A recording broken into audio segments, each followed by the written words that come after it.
ఉమ్మడి ఆదిలాబాద్ జిల్లాలో రైతులకు కష్టాలు తప్పటం లేదు. మొక్కజొన్న, జొన్న సాగు చేస్తే కొనుగోలు కేంద్రం లేక పరేషాన్ అవుతున్నారు.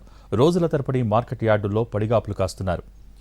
ఆదిలాబాద్ జిల్లాలో 1,12,316 ఎకరాల్లో జొన్న సాగైంది. ఈ లెక్కన 16,05,304 క్వింటాళ్ల దిగుబడి వస్తుందని అంచనా వేశారు అధికారులు.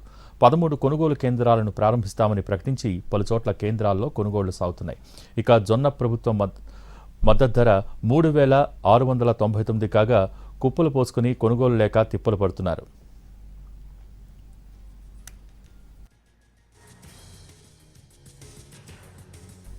మొక్కజొన్న రైతుల బాధలకు సంబంధించి మరింత సమాచారాన్ని మా ప్రతినిధి సారంగపాణి అందిస్తారు.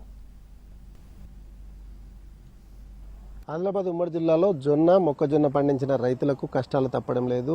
ఆరుగాలం శ్రమించి పంట పండిస్తే మార్కెట్ యార్డులకు వచ్చిన కొనుగోలు కేంద్రాల వద్ద ఆలస్యం మూలంగా రైతులు పడిగాపులు కాస్తున్నారు.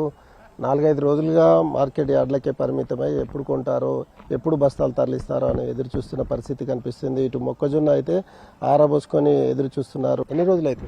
3 రోజులు. ఏవి తీసుకు మక్కలు ఎందుకు ఏమంటున్నారు మరి? ఏమో తెలుస్తుంది, పచ్చి ఉన్నాయి అన్నాడు. మీరేం తీసుకొచ్చారు? మేము జొన్నలు తెచ్చినాం సార్. మేము జొన్నలు బుధవారం తెచ్చినాం. బార్దాన్ అంటున్నాం, మీరు బార్దాన్ ప్రైవేట్ బార్దాన్ తెచ్చుకున్నాం సార్. అంతే. మేము సిఓ గారితో మాట్లాడతాం, ప్రైవేట్ బార్దాన్ తెచ్చుకోండి, మీకు ఇష్టం ఉంటే తెచ్చుకోండి. మరి మేము దాన్ని ప్రైవేట్ బయట 30 రూపాయలు అంటున్నాం సార్. 30 రూపాయలు పెట్టి తెచ్చుకున్నాం. వీళ్ళు మరి 22 రూపాయలతో ఇస్తామన్నారు కాస్ట్ అడుగుతా. రైతు కష్టము చూసుడు తప్ప ఎవరు చేతందుకు లేరు సార్. గవర్నమెంట్లు మారుతున్నాయి, రైతు కష్టం మారుతలేదు. ఓళ్ళు మారినా గంతే ఉన్నాయి సార్. ఇక బుధవారం నుంచి ఎందుకు ఎన్ని రోజులు ఎండబెట్టమన్నారు సార్. 2 రోజులు ఎండబెట్టినాం. ఒకరోజు నింపిండ్రు, ఒకరోజు కాటా వేసిండ్రు. మేమే పారీలు తెచ్చుకోవాలి, మేమే కప్పుకోవాలి, మేమే కావాలి చేయాలి. మేము ఉండి కావాలి చేసి వాళ్ళు కౌంటింగ్ చేసి చిట్టిస్తే అప్పుడు పట్టిస్తారు. ఇక మాది కుప్ప ఇది సార్. ఇప్పుడు అయింది. ఇప్పుడు వెళ్తాం, చిట్టి తీసుకొని పోతే మాకు తక్కువ పట్టిస్తారు. అప్పుడు ఇంటికోవాలి మేము. అప్పటి వరకు మేము మార్కెట్లను వెయిట్ చేయాల్సింది సార్, తప్పది.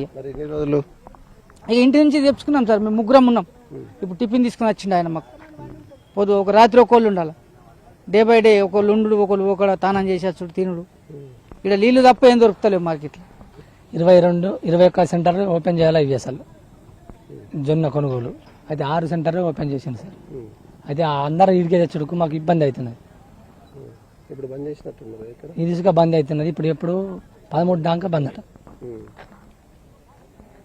ఇప్పుడు వర్షం వచ్చింది కదా, అప్పుడు మీరు ఇక్కడ ఆరీలు మేము కొనుక్కొని కప్పుకున్నాం సార్.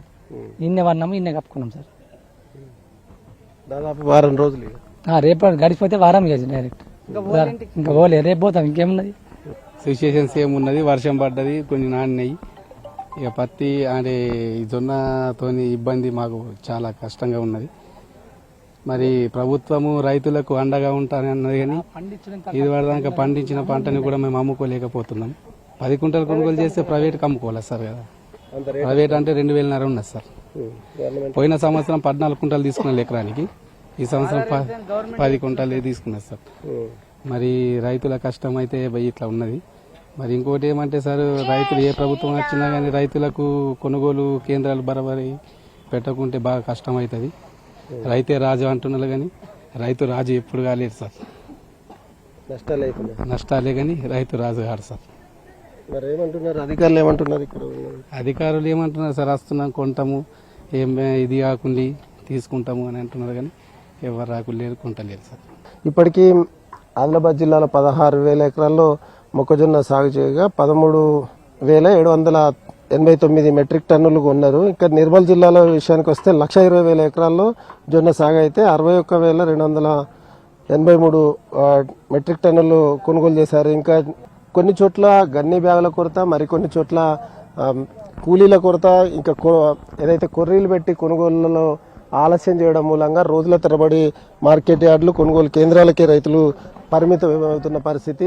ఎండ వాన అనక లెక్క చేయకుండా పంట సాగు చేసి మార్కెట్ యార్డుకు తీసుకొస్తే ఇక్కడ సైతం ఎదురు చూపులు పడిగాపులు తప్పడం లేదని రైతులు అయితే ఆవేదన వ్యక్తం చేస్తున్నారు. ఇది ఆదిలాబాద్ ఉమ్మడి జిల్లాలో జొన్న మొక్కజొన్న పండించిన రైతుల కష్టాలకు సంబంధించి పూర్తి అప్డేట్స్. కెమెరామెన్ సత్యంతో సారంగపాణి.